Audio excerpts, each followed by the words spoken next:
یہ مجلس منعقد کی گئی تو تمام لوگ باوضو بیٹھے ہوئے ہیں. وضو کے ساتھ ایک نور ہوتا ہے. نماز کے بعد متصلاً بیٹھنا، باوضو ہو کر کے بیٹھنا، گویا کہ ایک نورانی محفل میں ہم لوگ بیٹھے ہوئے ہیں. اللہ کا مقدس گھر، اللہ کا بابرکت گھر، اس کے اندر یہ مجلس منعقد کی گئی.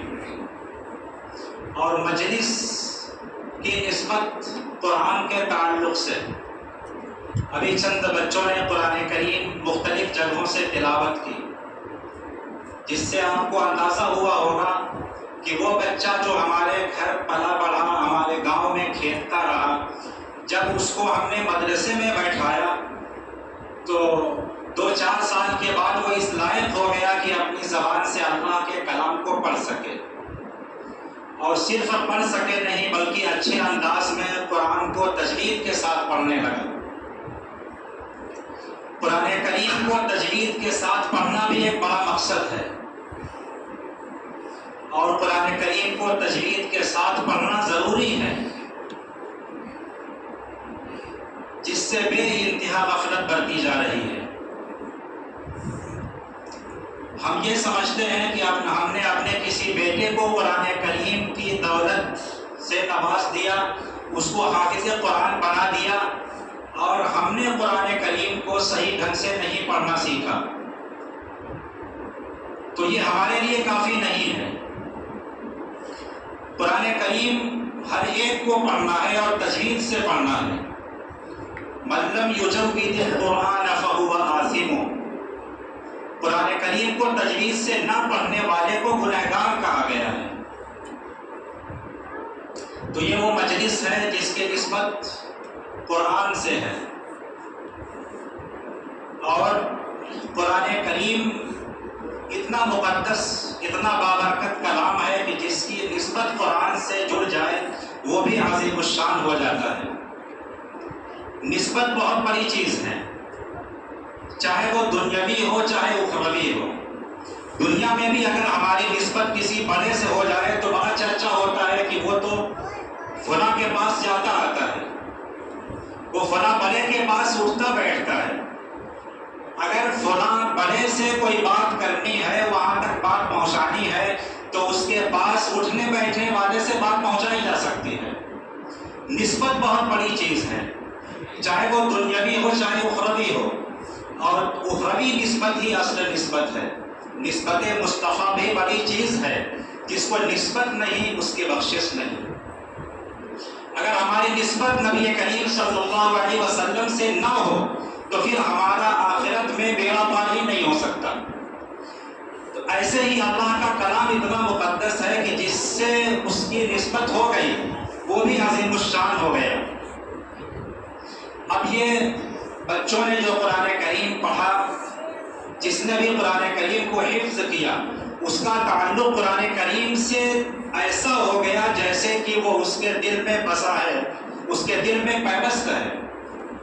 قرآن کریم اگر کسی نے یاد کر لیا، اپنے دل میں بیٹھا لیا، اب اس کی نسبت کا کیا پوچھنا. اس کے پاس قرآن سامنے کھلا ہوا نہ ہو تب بھی وہ قرآن کریم کی تلاوت کر سکتا ہے. اور اس کے تعلق سے نبی کریم صلی اللہ علیہ وسلم نے بہت فضیلتیں ارشاد فرمائی ہیں.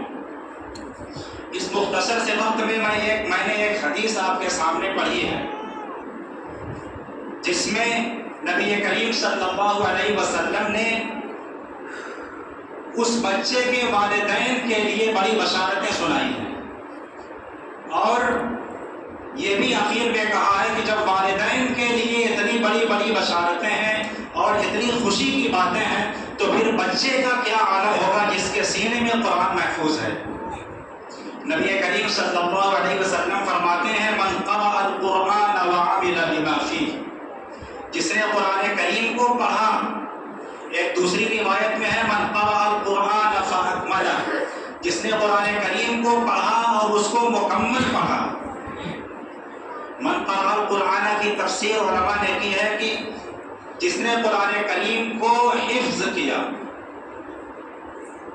وعمل بما فیہ، اور قرآن کریم کی تعلیمات پر عمل کیا. البس والداہ تاجا یوم القیامہ، تو اس حافظ قرآن کے والدین کو قیامت کے دن ایسا تاج پہنایا جائے گا، ضوءہ احسن من ضوء الشمس فی الدنیا، جس کی روشنی دنیا کے سورج سے بھی زیادہ خوبصورت ہوگی. اگر وہ تمہارے گھروں میں ہو تو تمہارا کیا حال ہوگا؟ نبی کریم صلی اللہ علیہ وسلم فرماتے ہیں کہ وہ یہ خوشخبری، یہ بشارت اس بچے کے والدین کے لیے ہے جس نے اپنے بچے کو حافظ قرآن بنایا ہے. تو بھلا بتائیے اس بچے کے لیے کتنے انعامات ہوں گے جس نے خود ہی اس قرآن کریم کو حفظ کیا اور اس کی تعلیمات پر عمل کیا. من قرأ القرآن وعمل بما فیہ، اس میں ذرا سا آپ دروپ کر کے غور کر لیجئے. ہم اپنے بچوں کو حافظ قرآن تو بنا دیتے ہیں، اور حافظ قرآن بنانے کے بعد پھر یہ سمجھتے ہیں کہ اب ہم اس بچے کو کہیں بھی لگا سکتے ہیں، اب وہ بچہ جس طرح چاہے زندگی گزار سکتا ہے. نہیں، اب یہ عام بچہ نہیں رہ گیا، اب یہ دوسرے بچوں سے ممتاز ہو گیا. من قرأ القرآن وعمل بما فیہ، جس نے قرآن کریم کو پڑھا، اس کو حفظ کیا اور اس کی تعلیمات پر عمل کیا.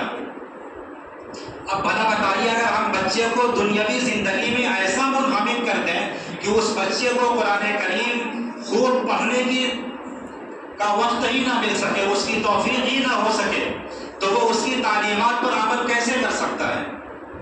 اس لیے اب یہ عام بچہ نہیں رہا. اب اس کے لیے آپ اوقات کو فارغ کیجئے.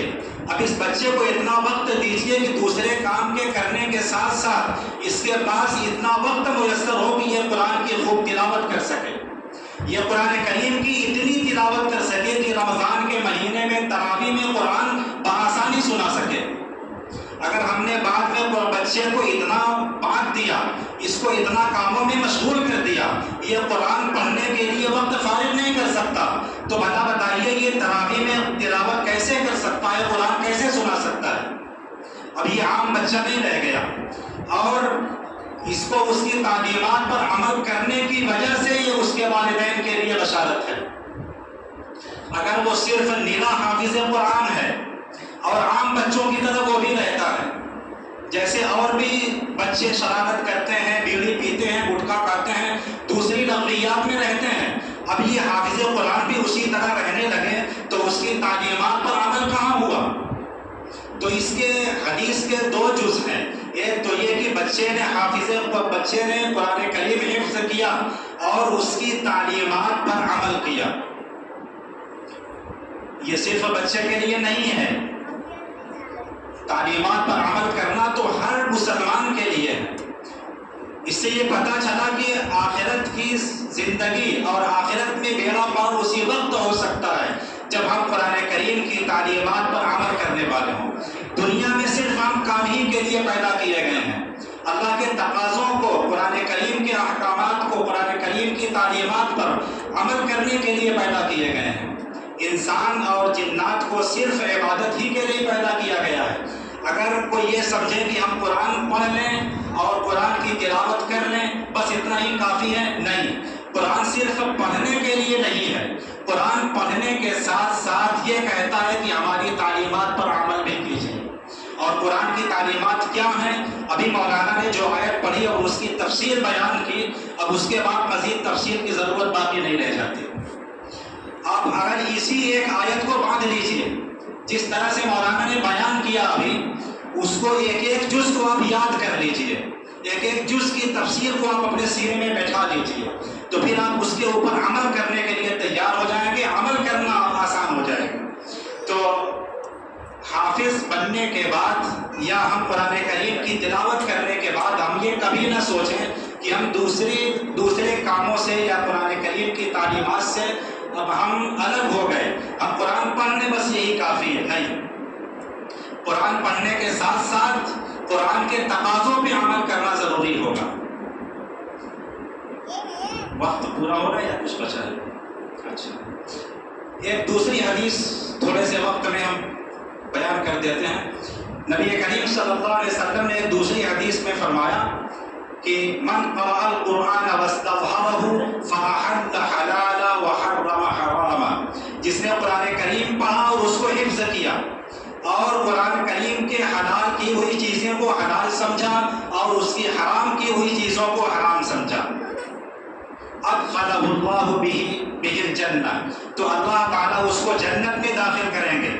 جس نے قرآن پڑھا اور اس کو حفظ کیا اور قرآن کی حلال کی ہوئی چیزوں کو حلال سمجھا اور قرآن کی حرام کی ہوئی چیزوں کو حرام سمجھا، تو اس کی برکت سے اللہ تعالیٰ اس کو جنت میں داخل کریں گے۔